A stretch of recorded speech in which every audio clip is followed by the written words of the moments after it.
Hello, welcome to the Ghost of Harrenhal. My name's Simon. And I'm McKelly. Thank you for joining us for episode 73 of our chapter-by-chapter book review of A Song of Ice and Fire by George Martin. Today, we'll be discussing chapter 72, the final chapter of A Game of Thrones, which is Dany 10. 72? Wait, there's 72 chapters in this book. It's amazing. We've done What it. a coincidence. Well, as always, as we've done for the previous 71 chapters plus prologue, I guess, we're going to chat about the chapter and try not to spoil any future plot points for you. And hopefully we're going to provide you some entertainment along the way. We will summarise what happened, discuss our thoughts on it, provide some useful background, compare it to the television show, and indulge in a little pedantry. And we'll also got some reader mail today. Yes. Be sure to check out our show notes. They'll provide you some extra information, which will be handy if you're not reading along. How are you, McKelly, for the final time? Well, I mean, like, it's not like the final time. I mean, like, in a week's time, we're going to start chapter 1 of the next one, right? Right. We are? I thought we were done. Wait, we got to do this all over again? It's okay. Just think of this as the first set of a tennis match. Right. Yes. A year plus long set. Yeah. I'm doing well. I'm in a merry, jolly mood. I just finished my last day of work for the year, so... I've got one more. Oh, yeah, you're working tomorrow? Okay. Yeah. I was thinking you were off tomorrow. I thought you and I had the same vacation set up, but guess not. So I just came from the Luminaries. We just did the neighborhood Luminaries, and that was very nice. The Luminaries are when everyone in the neighborhood takes white paper bags and puts a candle in it, and they line the streets, and it's very pretty. Get you in the festive spirit. Just did that. It's good you explained that because I'd never heard of them until like 5 years ago. So yes, some of our listeners won't know. Apparently, you have to like opt in to do it. It's not like people don't just come around and do it. You have to. It's like a 10 cents per bag and candle, and you got to go pick them up and stuff. And so there's usually some gaps, but apparently this was the biggest turnout we've ever had. Oh, that's good. That's highest percentage. They do look very nice when a neighborhood does it, but you really notice the people who don't do it. Because they stand the gap out in front of their houses. We did it a few years ago, and we had a neighbor who'd gone away for Christmas, and they paid and asked me to set up theirs in front of their house. Uh-huh, and I was like, "It was very nice of you. You're not even here to enjoy it, and you still did it." Yeah, it's fun. It's cute. Molly enjoys it, and so do I. Who am I kidding? Yeah, we know who's the big Christmas file in your house. Right. I am trying to set up some board games with my family in England. Oh. Who, man, I mean, not to get political or anything, but I am really scared for my family in England. Yeah? I mean, there's just the combination of Brexit and the new strain of coronavirus. It's like end times, the news from there. Oh, man. I mean, they're talking about like not having enough lettuce and broccoli in the stores. Oh, my goodness. That trumps toilet paper, even. Well, yeah, I mean, doesn't actually. I mean, toilet paper is kind of more urgent than those things. But, but that was because of panic buying. This is because we can't get that food anymore. Oh, goodness. Because we can't have people coming in or out of our country because we've got a new, more virulent strain of the coronavirus. Right. And we're not part of the European Union as of a week from now. Oh, man. So this ties into board games somehow? Oh, yeah. So my family, I want to do something with them because they're benighted and lost. Right. And while they still have internet before the reaving starts. Right. I'm trying to arrange Zoom board games.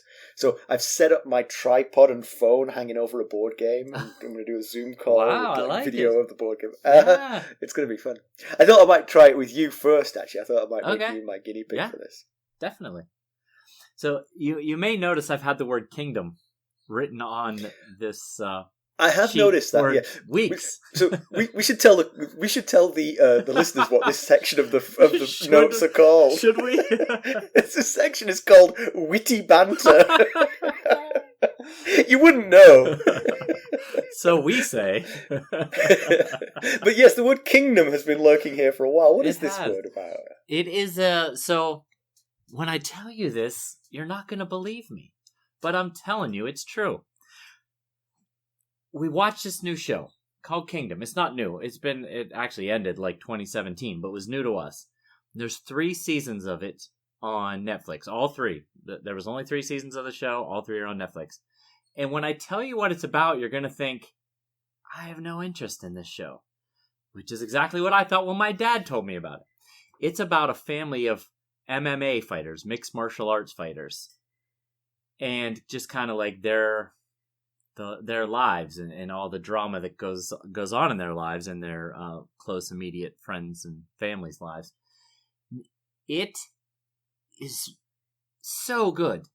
In fact, I actually, the other day, got Stacy to quote this because I didn't want to get it wrong. She says it is her favorite TV show she's ever watched in the history of her life. She said it is, and now I don't agree with this part, but she said it is 10 times better than the Game of Thrones. And I was like, false? There's no such thing. Well, I mean, that's a strong recommendation. I am skeptical of your taste sometimes, I have to admit. But I did just watch a movie about wrestling. Fighting with Family. We talked yes, about that one. Yes, yeah. And I didn't hate that. Yeah, I'm not a big MMA fan. No, me either. I know nothing about it. No, absolutely nothing about MMA, and Stacy knows even less. So to sell her on starting this show was not easy to do, but she loved it. Possibly you not being that interested was possibly a selling point to her. If you'd come to her all sort of like, can we? Please. Yeah. Well, I shall give it a try then. Yeah. You just like the word, apparently. If Kingdom. a show has the word kingdom in it, Apparently you're like, so. I want to watch that. Alright. The last time we saw Daenerys Targaryen, she was recovering from miscarrying Rhaego, waking to find the khalasar gone and Drogo alive, but in name only. Mirri Maz Duur was not exactly sorry or repentant. Dany's dragon eggs continue to stir for her, but appear every bit as lifeless as always to everybody else. Yep. She tries everything she can to bring Drogo back, but eventually gives up and smothers him with a pillow. So why don't we give him the summary of this chapter? For the last time in the book, A Game of Thrones, the summary goes something like this. The we might have to mix it up for Clash of Kings, you know? You could do the recap and I start the summary. Yeah, maybe we'll have to re-examine everything. Yeah. Well, so the remnants of the khalasar have cobbled together enough wood to qualify as a pyre for Khal Drogo. Mirri Maz Duur watches on as a stallion is brought forth and slaughtered on the pyre. She tells Dany that whatever Dany has in mind is not going to work. Dany, no more Ms. Nice Guy, has her whipped until she no longer feels the need to offer her opinions. Ser Jorah begins to suspect what Dany has in mind and tells her that she has his sword, and unlike her brother, she has his heart. He beseeches her to let Khal Drogo go. He can offer no more than exile, but there are wonders to be seen, and who knows how fortunes might turn. Dany fondly tells him that she must do it, but he has misunderstood. She has no intention of dying in Drogo's pyre. As the funeral arrangements are finalized, Dany addresses the 100-strong khalasar. She frees those who are in bondage, aside from Mirri Maz Duur, of course, and she asks each of her khas to become her blood riders, gifting each one in turn one of her bride gifts. To Drogo, her silver-handled whip, to Ago, a dragon-bone bow, and to Rakaro, her gilded arak. She pointedly ignores each in turn as they refuse her honor of being her blood rider. None will be led by a woman. She has nothing for Jorah, but names him her first Queen's Guard. She goes and takes a hot bath. Her handmaidens work their magic and get her looking and smelling good. She does the same for Drogo's corpse. Ago and Drogo carry Drogo to the pyre, and Dany calls for her dragon eggs. Jorah counsels that they save the eggs, which are worth a fortune for the days to come. She refuses to sell them. She places them around Drogo. Next, she has Mirri Maz Duur tied to the pyre. Dany thanks Mirri Maz Duur for the lessons.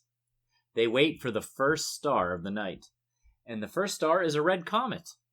Dany likes the portent. Thanks to lots of oil, the fire burns swiftly. Mirri Maz Duur sings as the khalasar steps back from the heat, but the song soon turns to screams as the fire takes Mirri Maz Duur. The heat continues to push everyone back except Dany. She is the blood of the dragon. She sees shapes in the fire and sloughs off her clothes as they catch fire. As Dany steps into the fire, 3 great cracks are heard, and the pyre collapses. When it's finally cool enough for approach, Ser Jorah steps forward to see Dany naked, suckling 2 baby dragons. Dragons? With 3rd perched on her shoulder. I bet those of you who are not reading along are like, oh my god, there are dragons in this book. That's so exciting. There is quite a bit of dropping to knees, recanting of former slights, and promises of everlasting fealty. She can see the truth of it in their eyes. The 3 dragons bellow as best they can. They're so cute right now. Little tiny things. Now they want to be part of her khalasar. Before Exactly. they were like, oh no. Curtain! Dun, dun, dun. That is how it ends. Yeah. That's grand stuff. Yeah, it ends with dragons. How exciting. We've got dragons. I have to say, I mean, reading the books again, it does, I both love it and also I become aware of sort of some of the limitations of the books. You know what I mean? Okay. I don't dwell on those things. I mean, but you have to admire the complexity of the story reaching this sort of point that it's reached, and the sort of like the way we've reached these points. The logic of everything that's happened is so well put together, you know. Absolutely, yeah. The only parts of it that aren't logical are some of the behaviours and actions of the characters. But then human beings aren't logical, so that's perfectly reasonable. But the story just has a natural progression to this point, and full marks to George Martin for doing this. Yeah, absolutely. Very well done. And you're right. Yeah, the characters do things that don't make a lot of sense sometimes. Yeah, as do people in real life do things that don't make a lot of sense. My joke about this last scene is that Dany has tried to convince people so many times that the eggs were doing something, and they keep touching the eggs and going, yeah, Dany, sure, that's hard. What's she talking about? that if I were her, I would be like, okay, you're seeing this, right? You see these 3 dragons. Yeah. I'm not just imagining this. There's a dragon on my shoulder, isn't there? Do you see the egg stirring now? Now that it's flying and breathing fire. That was a good one. So I have a question. Actually, we usually go through the story sort of kind of sequentially, but is Dany trying to perform blood magic? Is that what's happened? Because definitely Mirri Maz Duur thinks that that's what she's doing. Right. Because Mirri Maz Duur confronts her and says, you don't know what you're doing here. You're trying something that you're not wise enough to do. Yeah. She says, whatever you mean to do, it won't work. But to this point, like up until she steps into the fire herself, and I guess maybe when she puts the dragon eggs in there, it's pretty much your standard Dothraki funeral pyre. Right. They do all the normal things. They have to sacrifice a horse. They put his treasures around. It's a 3-story built structure. It kind of just is a regular old funeral pyre. So unless Dany had confided in her that she planned to do something different and that, you know, that Mirri Maz Duur was going to play a part in this funeral pyre. Right. I don't know if she let her know that ahead of time.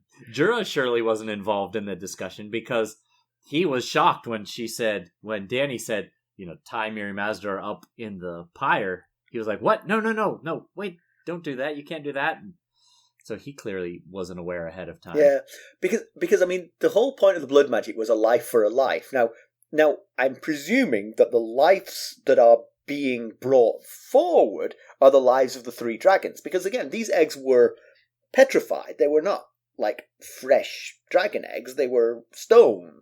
Right.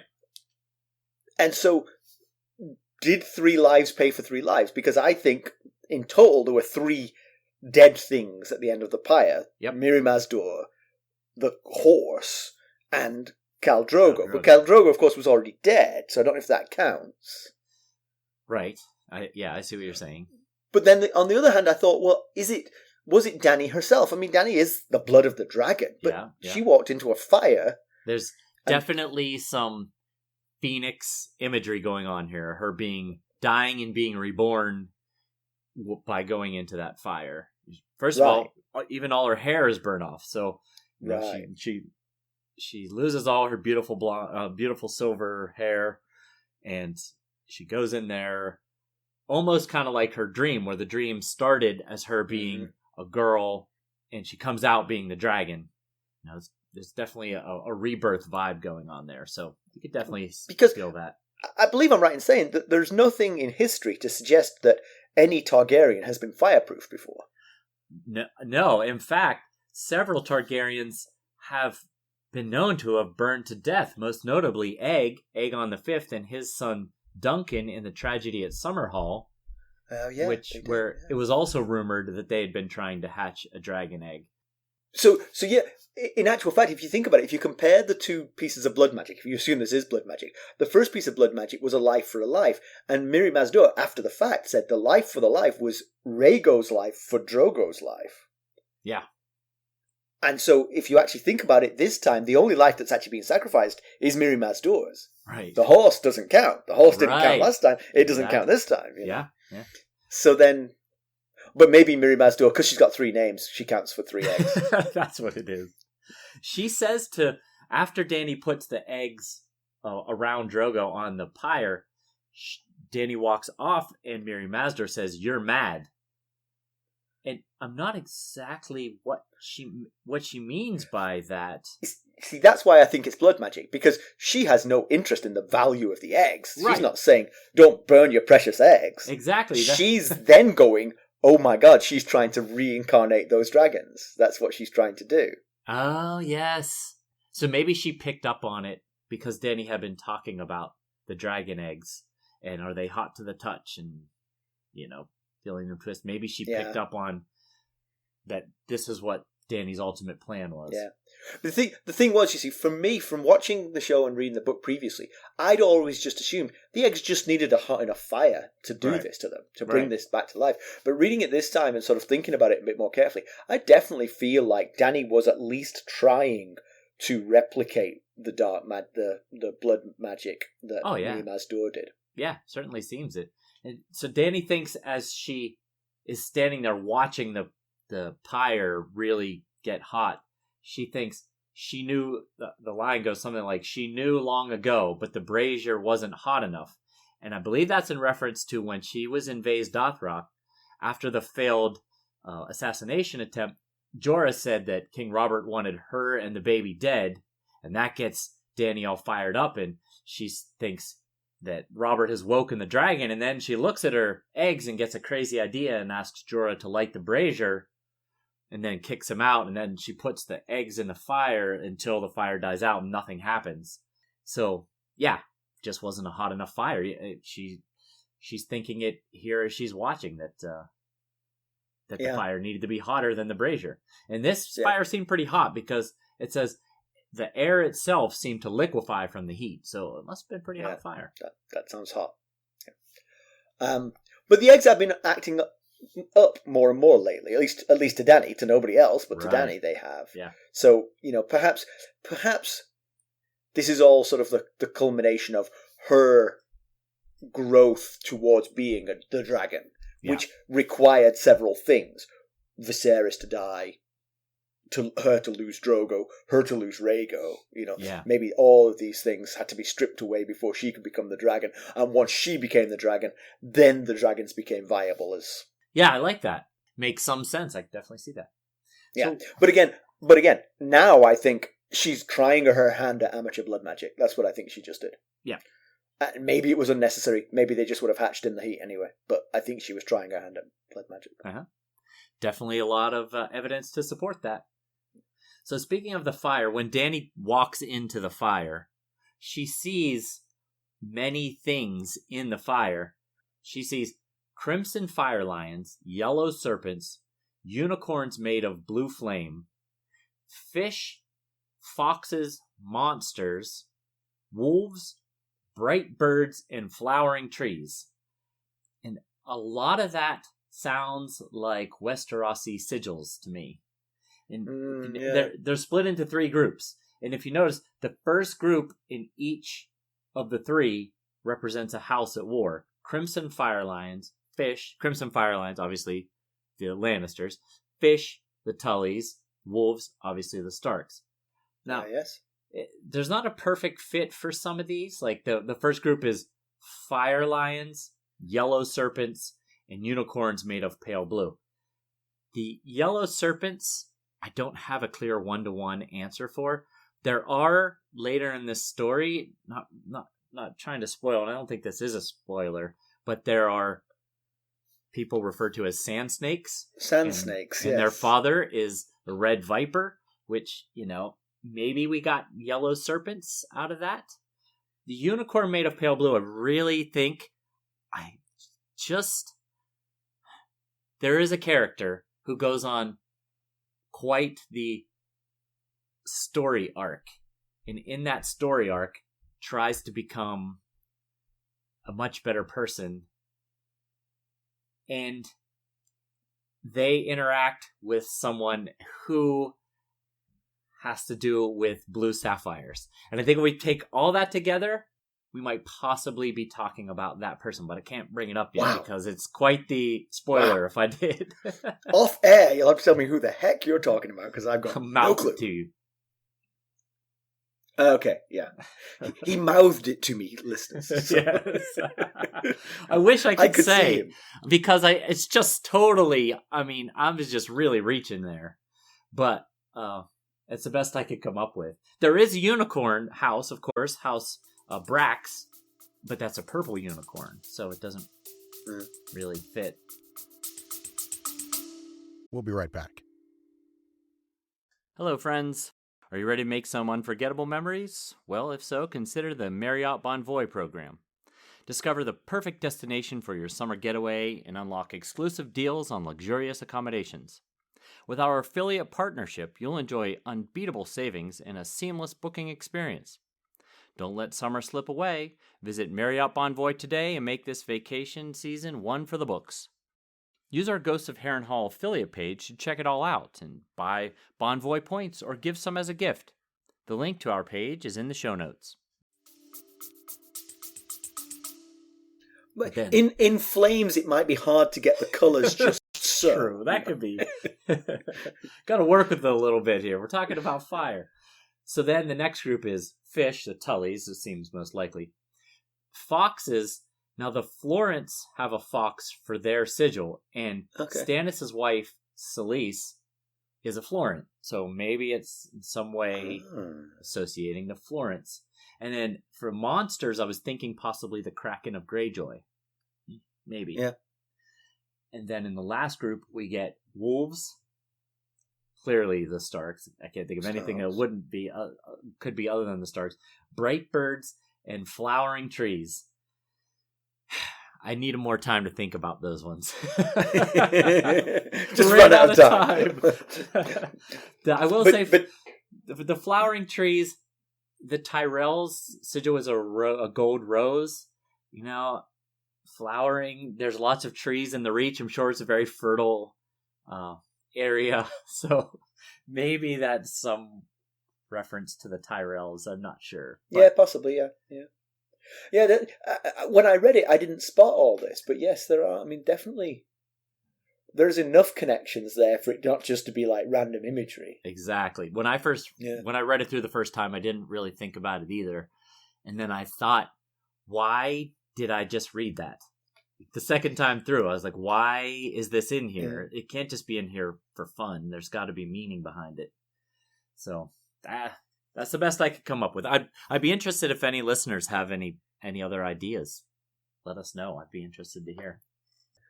So the first star that comes up, there's some connection between the lighting of the pyre is supposed to coincide with first starlight, and the first star that comes up is this bright red comet that's appeared in the sky pretty much ever since Ned's death. It was sort of like the first time that this happen. But of course, Dany doesn't know about that. For her, it's a sign that Drogo is off to the Nightlands to do great things. Right. Clearly, it's yes, just for him. We remembered Lewin and Bran were looking at the comet in Bran 7 in the chapter where they found out that Ned had been killed. Yeah, exactly. So Jorah calls Dany my princess at one point in this, and she rather archly corrects him with, Yeah. "Now wait a minute, if my father was the king and then he died and then all my brothers died, does that make me again?" And he was like, "I'm sorry, my queen." Yeah. So it actually reminds me of a joke from Blackadder, where the scene starts with Advisor talking to the queen, and she's saying, "I think orange," and he says, "I think grey is more common, Your Majesty." And she says, "Who's queen?" And he says, "As you say, Your Majesty, there were these magnificent orange elephants." That's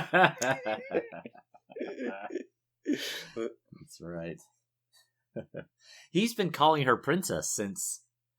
I mean, obviously, it would make sense while Viserys was alive, but also perhaps while Drogo was alive as well. I guess. But no, I mean, she's still Queen of Westeros at that point, you know. Right? Yeah. I guess now it means more to it. Now she's got ambitions to the throne that she never had before. Yes. Now she's the dragon. I was really struck in this chapter by the disrespect that the three members of her khas showed her. Because she goes out and gives them her bride gifts. You know, the 3 gifts she was given as a bride. She gives them away to them and asks them to be her blood riders. And they all 3 sort of like look sort of like mortified, accept the gifts, but refuse point blank to become her blood riders. And she just carries on as if no one's saying anything, you know, as if everyone's just going, "Thank you," and moves on to the next one. I found that almost a little comical, the way she just kept ignoring their, because they weren't like, they were just like blunt, like, "Nope, can't do this. It would humiliate me to be the of a woman. Cannot do it. Sorry, I will not say these words." But you notice they didn't turn down those gifts. They were all too happy to accept those, and then they took the gift, and then they were like, "Yeah, no, I'm not doing it." But I think even the first one, who got the first one? Was it Drogo got the first one? Yeah, he got Drogo got the first one. He got even the he was kind of hesitant to accept the gift, I think, because he was like, "I don't really want to take this if that'll give you the impression that I'm accepting this." Because I mean, that's nice and everything, but I think in Dany's mind, she's just like, "I'm just going to ride through this, and in 12 hours, these guys are going to be sorry that they were disrespectful to me." I think that is exactly what she was thinking. Now, of course, or I'm going to get burnt to a crisp, and it won't make any difference. Right, one or the other is the problem's going to be solved here shortly. Of course, Jorah jumps at the offer quickly, like immediately. He's all in, and I was thinking, man. Have you ever heard of playing a little hard to get? No. You look awful thirsty there, Jorah. Yeah, exactly. We had also wondered if anybody had thought or had plans of taking Dany to Vaes Dothrak to join the Dosh Khaleen, because that's what's supposed to happen when the Khal dies. The Khaleesi has to go to Vaes Dothrak and join the Dosh Khaleen. And, you know, we had not heard anybody voice this, but in this chapter, I think it's Ricaro maybe says, "Yeah, I'll protect you on the way to Vaes Dothrak for you to join the Dosh Khaleen," but then that's it. Then we go our separate ways. Yeah. So, which again, I think we talked about this before. It's a kind of a good outcome for them, because in Vaes Dothrak they're sort of protected. And they could perhaps sell themselves out to another khalasar without sort of like having to be killed to join the khalasar. Become a slave or something. Yeah, exactly. Yeah. So Dany frees all the remaining slaves in her 100-strong khalasar. When you said 100 strong before, I was like, surely you mean 100,000, but no, it's literally 100. Just 100. Many of whom were slaves. And she tells them they can leave or stay as brothers and sisters. This can't be easy for the Dothraki to wrap their heads around. It's not that easy for the now newly freed slaves, I would imagine, you know. Right. Now you're brothers and sisters with the guys who raped you last week. Exactly, yeah. That's it's got to be tricky for all involved. It's going to take some time, but luckily, as we've gotten the description of the khalasar, we know that there are a lot of young and a lot of old, and you know the old are likely to die out in this barren wasteland that they're currently in, and the young can be raised to think differently than they would have been under a true Dothraki regime. So, got that going for them. So I think it's always been clear that Dany was going to get into competition for the Iron Throne, and she has drawn an ace here. I mean, Absolutely. 3 aces, if you will. 3, yes. which I think in poker that probably would be enough. It should be, yeah. Unless someone's got a royal flush sitting over there, you should be in pretty good shape. But is it enough? She had a determined khalasar of 50,000 Dothraki screamers, and now she has 3 baby dragons. It's long term, it might be a good trade. Short term, it doesn't seem that good. Exactly. It's a bit of a step down at the moment. But right, for sure. You wait. They're certainly more portable.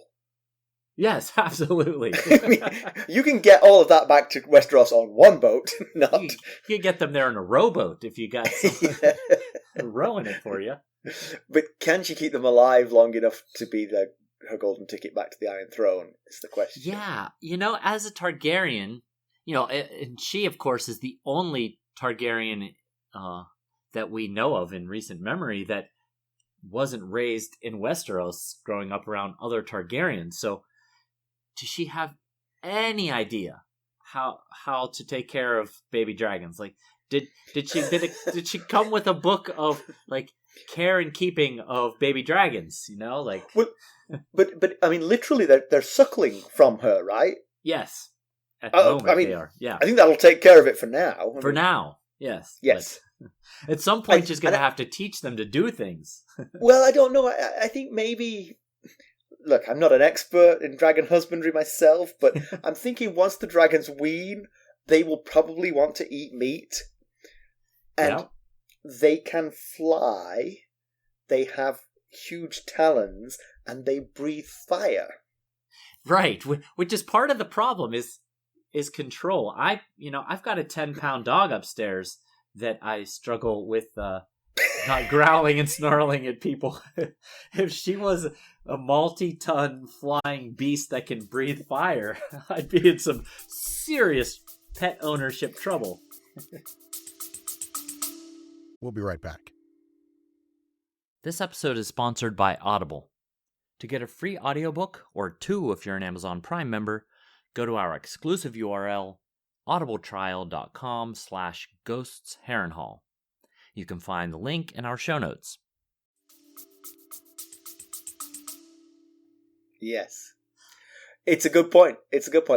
Hopefully they're just like calm, gentle creatures who much like your Penny and not like my Penny. No, more like my Twiggy. She's a nutcase. Penny's taken on a personality, huh? She has developed personality, yes. Not all to the good. Oh, man. I like her, but she is a little bit nuts. So what's Dany's best strategy? That's my question here. So I'll throw a couple of things out at you. Go back to Westeros now while the dragons are small. She knows through Jorah that she's got some allies over there. Right. She could find a friendly castle, hide out there while the dragons grow. Yeah, you're right. It would need to be a defensible location unless those dragons grow really fast, because you'd have to think the houses that are at war would not look fondly upon Targaryen showing back up, especially with dragons. Right, but of course she doesn't know about the war.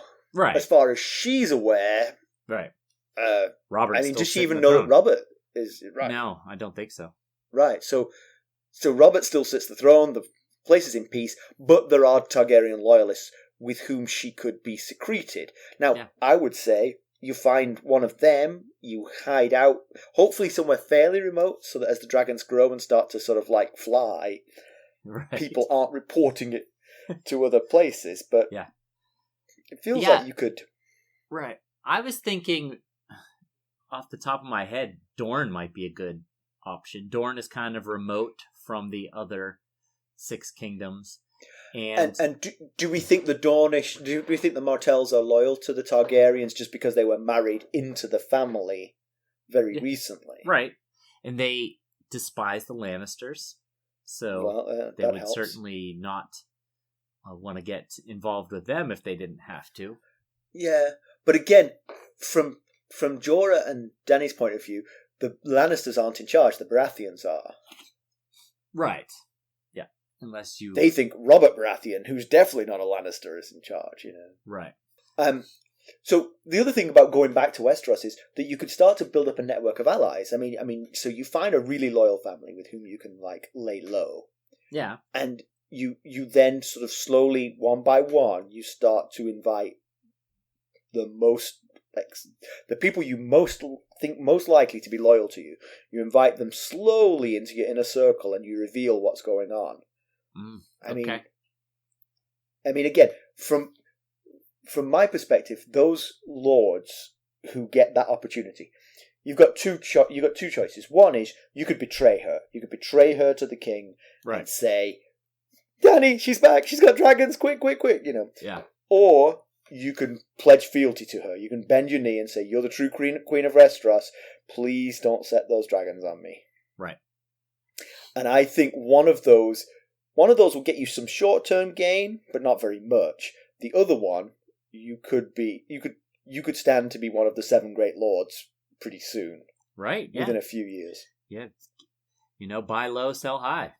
Right. Get in on the ground floor on this budding enterprise here. Now, of course, she could also go back to the Free Cities. They could get back to the Free Cities and maybe go back to Illyrio Mopatis and at least spend some time there. These dragons are pretty small. You might be able to hang out at his manse for a while, sort things out. I'm just not sure the dragons are cut out for suburban living.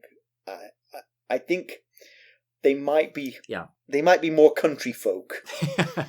They're the country mouse, not the city because mouse. Literally, I mean, think about how many people in the free. I mean, the first time a dragon flies over the Free Cities, someone's going to want to catch that thing. Yeah. And sell it. Yep. I see what you're saying. I think wherever you stay, you've got to lay low. Yes, definitely. Which is why I was thinking Dorne. And one question I have is, what would be the reaction in Westeros? I mean, regardless of whether she comes back now or later, let's assume Dany rides at the head of an army with 3 dragons flying above her. Right. What's the reaction going to be? I mean, when Aegon the Conqueror came, he battled for many years to unify the 7 kingdoms. Yeah, 3 But years. that's partly because almost everyone he was fighting, they were fighting the dragons for the first time. Uh-huh. Yep, they didn't quite realize the power of the dragon. Right, but they were too dead to tell anybody else and warn them, don't fight those dragons. And so by the time word finally got around to people like Torrhen Stark, they made the smart decision and bent the knee. Right. And so I wonder now if the lords of Westeros who know what dragons can do, I mean, okay, their data is 300 years old, but absolutely they know that the dragons destroyed everything in their path. Yeah. Would they just go, whoa, not making the same mistake as my... Bending the knee. Not my ancestors, because they're all dead.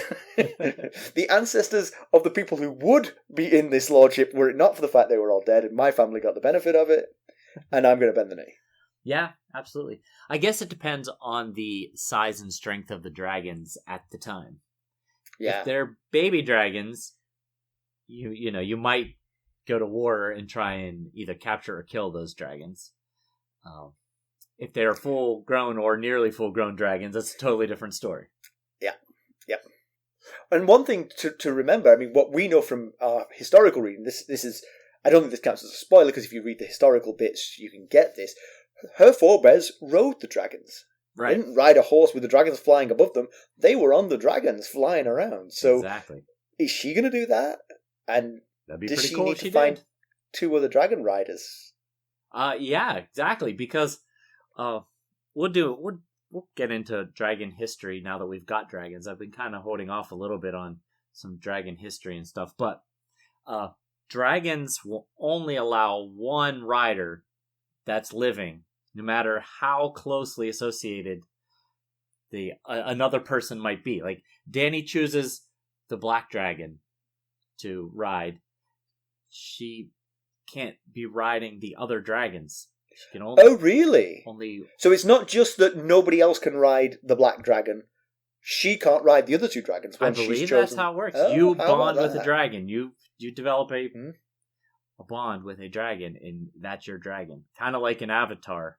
How you make that connection with the flying thing that is like a dragon. So yeah, Gotcha. yeah, I'm pretty sure. I know for a fact that only one person can ride a dragon, unless that person dies. Then the dragon might form another bond with someone else. Right, yeah. So can the other two still fight without riders, or do they need to be ridden to be useful in battle? Yeah, because without a rider, they might just burn everything up. Right. I see people fighting. You want me to burn all that? Right, here we go.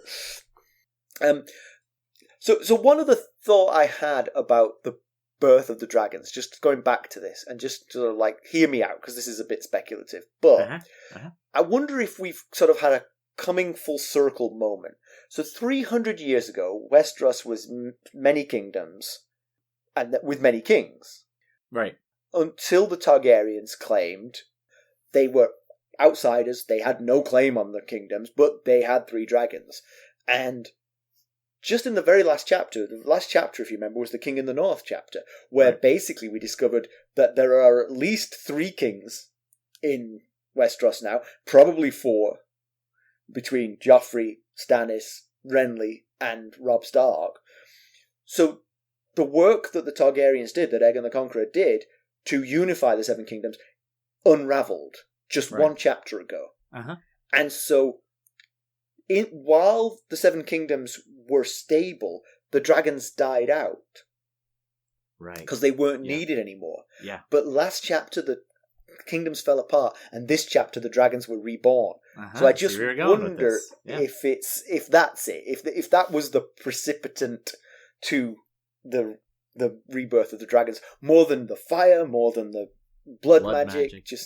It was just time. The dragons needed to come back because the 7 kingdoms fell apart, and that's the dragons' role in this, is to be the unifying force. I like that. Yeah, if you're in the Dance of the Dragons, which was the Targaryen Civil War, lots of dragons died, but I believe there was like 4 left after the war, and there was lots of dragon eggs. We know at least one of those dragon eggs hatched, and that dragon was small and stunted and didn't live very long. But it laid 5 eggs, none of which hatched. So maybe the eggs stopped hatching because the dragons were no longer needed. The realm was fairly stable. And now they're back because the realm is in chaos. I could see some logic behind that. Oh, and just to be clear, I don't know for a fact that one person can't ride multiple dragons. If Dany got riders for the other dragons, she then definitely wouldn't be able to go riding those dragons. Right. I understand that, because they would then be bonded to that rider. Yes. But I was thinking, while they were not bonded to a rider, she might be able to jump around between the 3 of them. Yes. But possibly. Hey, she's only got 1 bottom. So. I'd have to do some research on whether she can hop around on multiple dragons. That's an interesting question. I'll see what I can dig up. Yeah, I can't imagine. I mean, if you imagine, I don't know how big. I do know how big these dragons are going to grow, but I don't know, because I'm pretending I don't know how big these dragons are going to grow. If they grow very big, the weight of Dany Targaryen probably wouldn't tire one out over the other 2. You would think, yes. All 110 pounds of her would exactly. Not so she wouldn't feel the need to share her load across them. I mean, maybe she can use them for carrying her stuff around. Right. Saddlebags. You got some background for this? A little bit. Where'd you get this from? So, right now, they're kind of in a barren wasteland, and that's why they were having trouble just finding wood to build this pyre. And so the area that they're in is called the Red Waste, and it is a desert region located south of the Dothraki Sea and Lazar, which is where the Lazarine are from, obviously. It's east of Slaver's Bay, north of the city of Karth, and west of the Bone Mountain. So it's very much in the far southeast part of Essos. So since they left the Lazarine village, they seem to have traveled south and maybe a little bit east at this point. So within the Red Waste, there are several abandoned cities, all formerly inhabited by the Kothi, who come from Karth, until they were sacked by the Dothraki, much of which was done during the Century of Blood after the Valyrian freehold blew up, basically. south of the Red Waste, along the Summer Sea, are from west to east the cities of Port Yos, Carcash, and Karth. And beginning at Karth, the Sand Road travels north through the eastern Red Waste along the Dry Bones, which is what the southern part of the Bone Mountains is called. And then it turns east and goes off in that direction.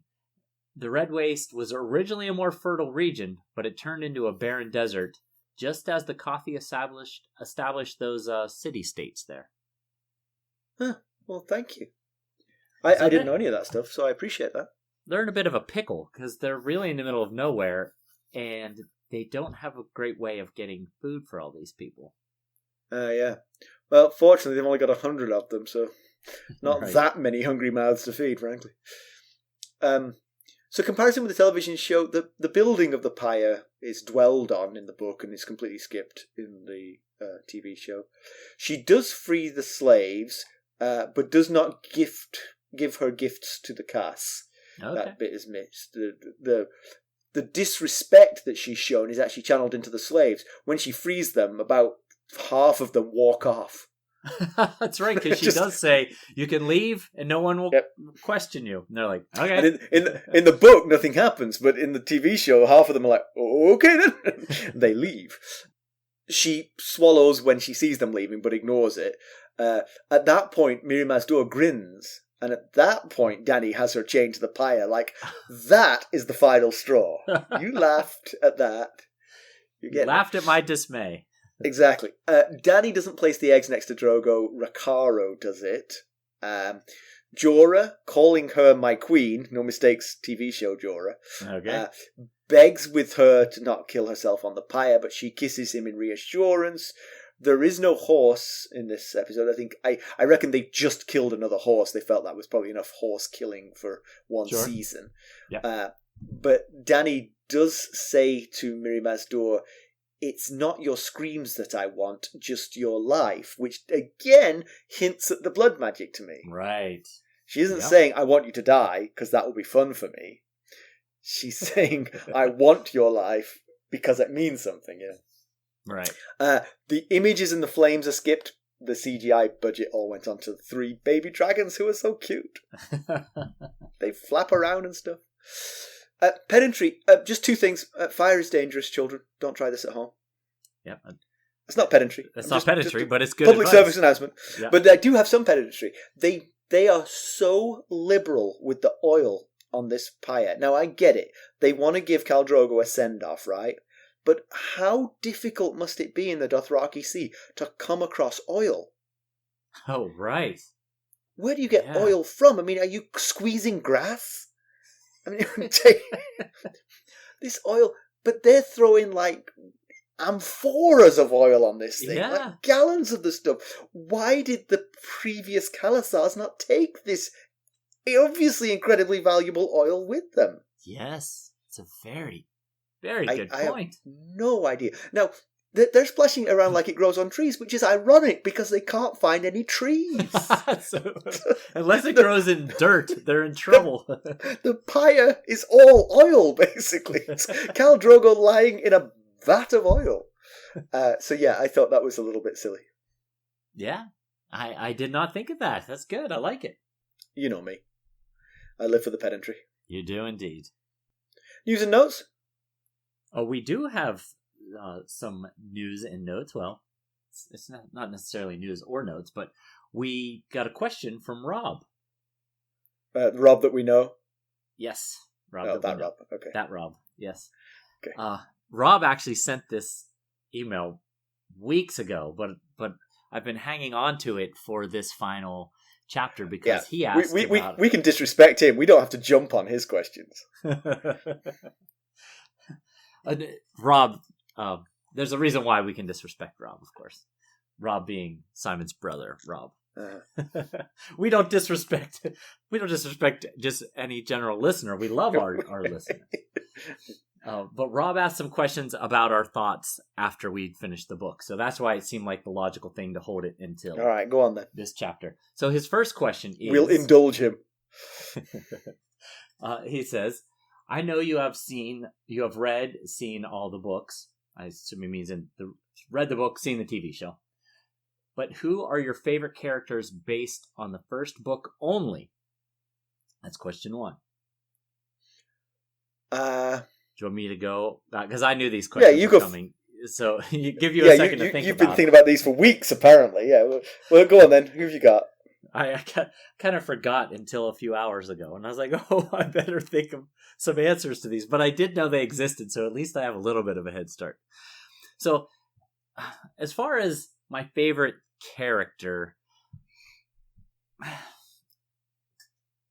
stink at favorites, but I guess I would say Ned, and it's not just because I admire how he always tries to do the right thing and tries to be honorable and selfless and all that, and I admire that about him, but also because chapters around Ned usually involved high matters of state and realm, or mystery, trying to solve the who killed Jon Arryn and all that stuff, or espionage, and that was always kind of interesting chapters. So that probably colored my opinion on him.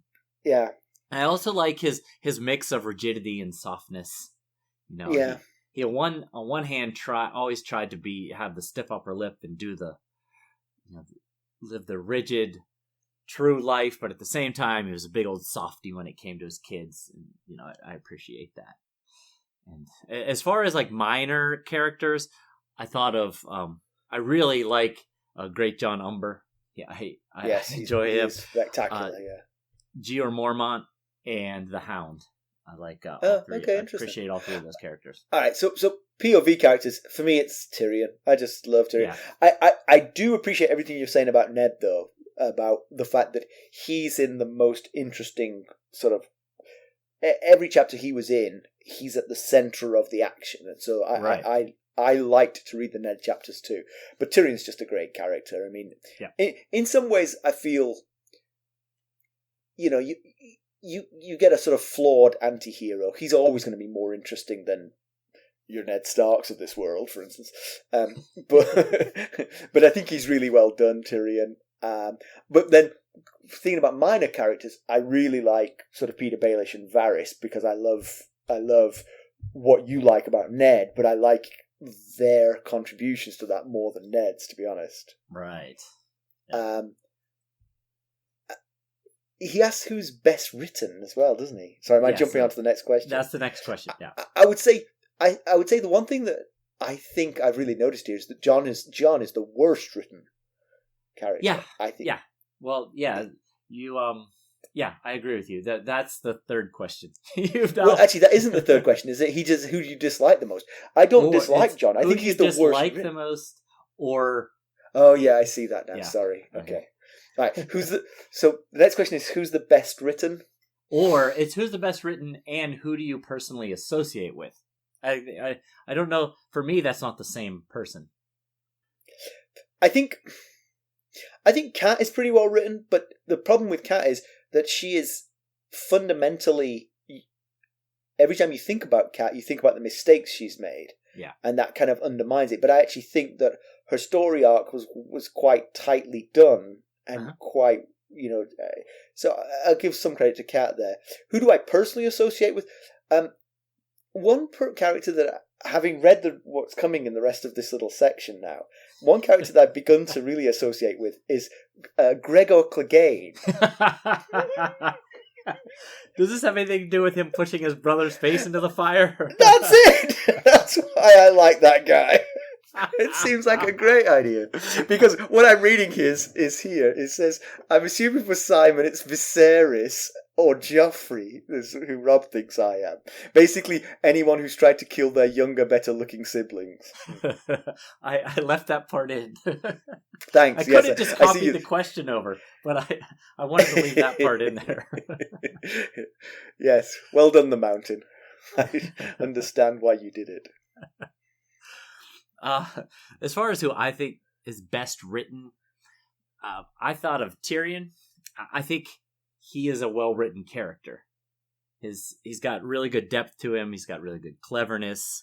He's got curiosity and self-loathing. He's honest, thing, but though. also flexible. Here's my thing about that, though. Those things make him easier to write. Yeah. You know what I mean? If you have someone straight-laced, it's harder to make them interesting because they're straight-laced. You know what I'm saying? Yeah, I do. Yeah, being straight-laced can be perceived as boring. And as far as who I associate with, again, I chose Ned. He's probably the closest in age to me. We're probably around similar age. We have kids around similar ages. And as a parent, I get his helpless fear for his daughters at the end of his chapters, as his chapters wind down. And I, too, would have said whatever was necessary to keep my kids safe as he did. Then the last question is, who do you dislike the most, either as a personality or who do you feel has been written badly? And then he said inconsistent or just weird. Well, I think the character that's probably rubbed us all the wrong way the most is Kat. Yeah, as we've you're talked right. about her. It's mostly just because she makes very questionable decisions at times. Yeah. I feel like, and he didn't have a POV, so it's not necessarily fair to say he was poorly written, but I felt like Viserys was the flattest character that we've come across. Viserys, yeah. He was nothing but selfish and single-minded. Nothing, no depth at all to him. No redeeming qualities at all. Yeah. But I don't dislike any of them. I mean, obviously, I dislike the ones you're supposed to dislike. Right. But I will say that the whole one of the things that the TV show gave us, and I think perhaps the number and nature of the POV characters changes as we go from book to book, right? Mm-hmm. Yep. We have not got to meet all of the characters that I feel I know very well in my soul, right, in this book. People like Cersei Lannister. She's barely in this book. I mean, she has that one conversation with Ned. She gets hit by Robert. Yeah. She kills Lady. Well, thank you, Rob. I appreciate... Simon's face looks less appreciative than mine. No, I appreciate him reaching out to us. Don't take it wrong, Rob. I appreciate Rob coming along for this journey. He's not read the books. He's been with us the whole time, and he has made us laugh occasionally. Yeah, and his pre-recorded call-in show video brought me lots of amusement. Yeah, that was very well done. Yes, I have laughed at that myself. Well, anyway, that was kind of a fun book. It's taken us more than a year to get through it, but I will say that the story really does race along. I mean, maybe reading it at the pace we're reading it at gives it that chance to race along because we're doing these small sections once a week, so we get these sudden bursts of activity, Right. But there's a little bit of treading water at the wall and some in Essos, but in retrospect, those chapters were bringing depth and colour to their payoffs, at least certainly in Essos anyway. I don't think we've really had the payoff at the wall yet, but we certainly in Essos we have. Yeah. I think we're going somewhere with the wall, with Jon at the wall. It's certainly, you feel it building. Yeah, and I would give props to George Martin here, because the story is fabulous in every sense of that word. Right. But the logic and self-consistency are irrefutable. We've reached points that, looking back on it, we were always going to get to these points. The decisions made by the characters along the way, sometimes stupid, but those are the decisions people might make. Indeed. So, in this conclusion, let's just use it as to conclude the whole book, not just this chapter. So, let's take a spin around all our POV characters and kind of wrap up where they are, conclude where they are. So let's start with Sansa. Last we saw Sansa, she is a hostage in the Red Keep, still married to Joffrey, but no longer thinks he is the gallant prince or king that that's real growth right there. Yeah. You'd think she's fairly safe, at least for her life's purpose anyway. The rest of her maybe not so safe, but her life seems fairly safe as long as Jaime is captive, as long as the Starks have Jaime. But then again, we're dealing with Joffrey here. So Yeah.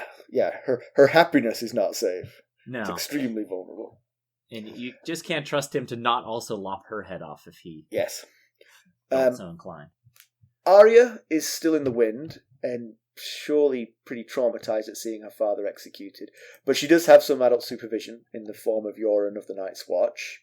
No word yet on what they're planning to do, but I mean, he's in King's Landing to get recruits for the Night's Watch, so presumably at some point he's going to head north. Right.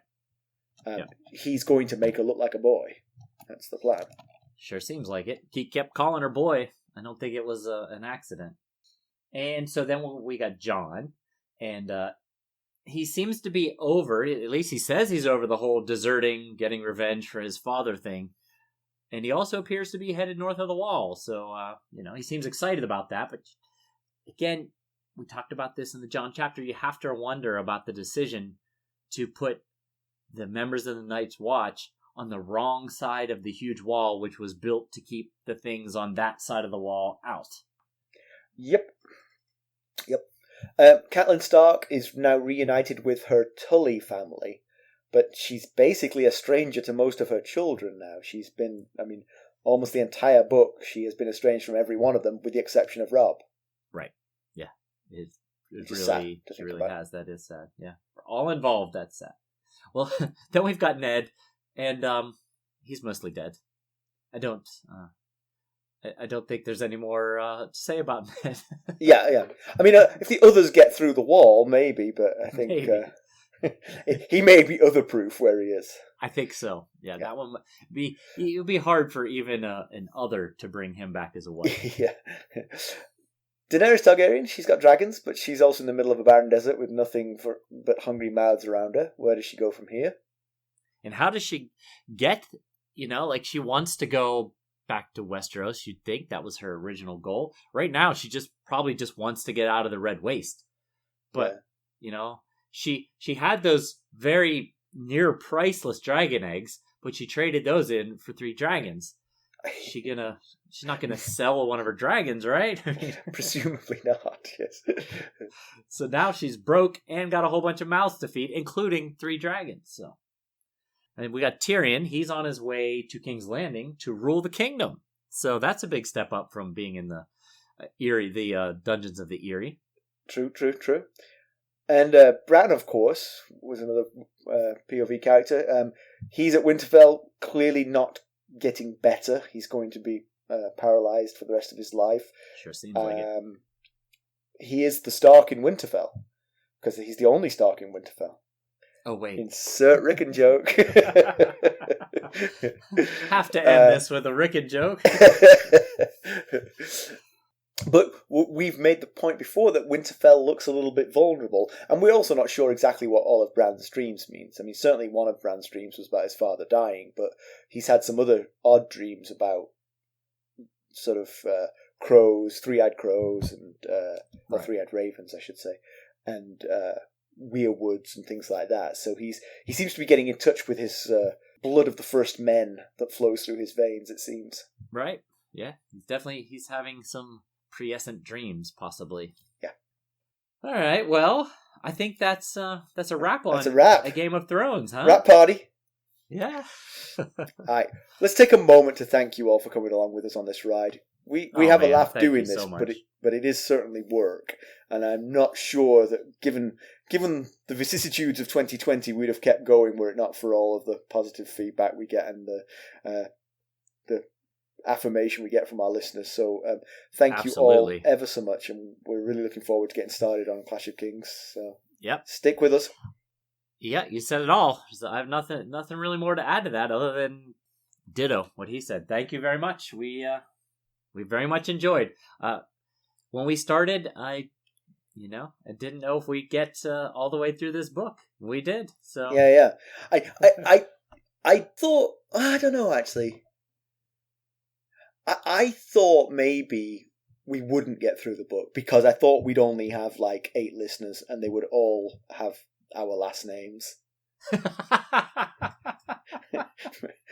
Yep, that was a fear. and that's the thing, you see, now it's both the fact that we've got real listeners sort of like excites me and makes me want to, gives me the enthusiasm to keep going. But it also, I would now feel bad if we stopped. I agree. Feel a horrible sense of guilt if I didn't keep going at this point. I'm with you. There's times when I'm tired and frustrated and just don't have the time to do the proper work needs to be done on the preparing for a chapter, but I think our listeners are depending on us. Well, I tell you what, you faked it every time. I have never noticed. I've noticed when I've been like that. Oh my God, I've noticed those times. But you always bring it. Yeah. All right. Well, as always, you can reach us at ghost.harrenhall@gmail.com. You can follow us on Twitter at @ghostharrenhall. We're on Facebook, we're on Instagram, and again, because McKelly Ray does all the work, we're on YouTube too. When I remember to upload those YouTube episodes. And, hey, this seems like a really great time to go out and give us a 5-star rate. A season rating of 5 stars would be nice. Yes. And a great review as well. We'd really appreciate that to help us get the word out, and we'd be forever thankful. Thanks for listening. Thanks. Bye. Bye.